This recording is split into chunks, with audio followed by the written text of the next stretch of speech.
segment, our Catamount Sports Network Player of the Game. And Taylor, not only did you pitch well in Game 1, you defensed well, and then Game 2, the bat really got working for you.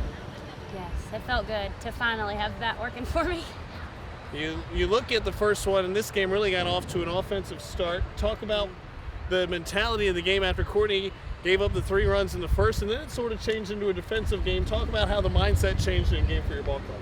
I just think that when we get those rallies going, it's nice, like hits are contagious. So once we get one, we keep them rolling, that feels good. But then at the same time, when you're not hitting, you got to be able to defend it too. And so I think we played well, both defensively and offensively, knowing when we needed to do what we needed to do. And then those last couple of runs we got just kind of made everybody be able to sit back and relax a little bit. It was nice. Here with Catamount coach Jim Clift after the Catamount sweep a doubleheader against a good SIUE team. Coach, this is a good team coming in, a team that also lost to South Carolina by 1 run, but your team was ready to play today.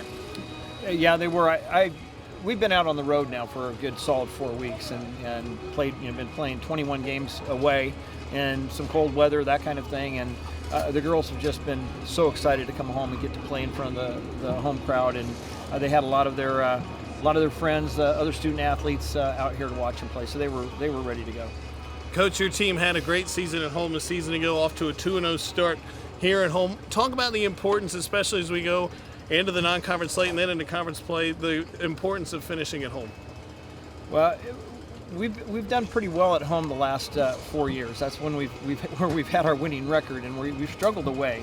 And we're doing pretty well in all categories, away, neutral, and now coming here at home and going 2-0. And I think it's important because this game, coaches talk about the game being mental all day long, but it's such a huge part of it. And to establish the feeling of winning at home every year, you have to do it. Starts all over every year, but once you do it, this is the place that you like to come and play. And so they did that, did a great job. I think exploding there in the last inning of the second game there to put it away on our last at bat with a couple bombs. It was a good night for us. Coach, talk about how Game 2 started. Very offensive after a very defensive, clean Game 1. There was a lot of runs, 7 of them scored in the first inning by both teams. What was your message to Courtney Buchanan? What did she do so well the next few innings, holding them to no runs the next few innings? Well, Courtney, we just told her to go out and have confidence in her pitches. Courtney's coming off of an arm injury. Luckily, it was a muscular kind of thing, so we know it's solid and it's safe. But she was really pitching well the last few starts she had, and so it's kind of hard to get back out there. It's Division I softball's tough.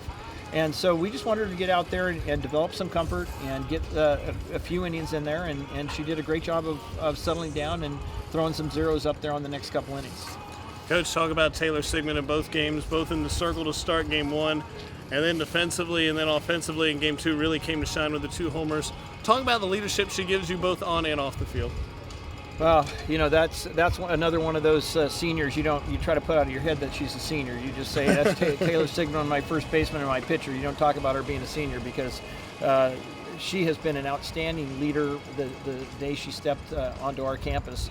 And if she's not leading it out on the field, then she's leading it off the field. And I thought she did a great job. She'd actually been struggling a little bit at the plate the last week or so, and made a couple of adjustments. And it was great to have somebody that kind of experience to make a few adjustments, talk about it, and look at it and own it, and then go make the adjustments. And she hit well all night, not just the home runs.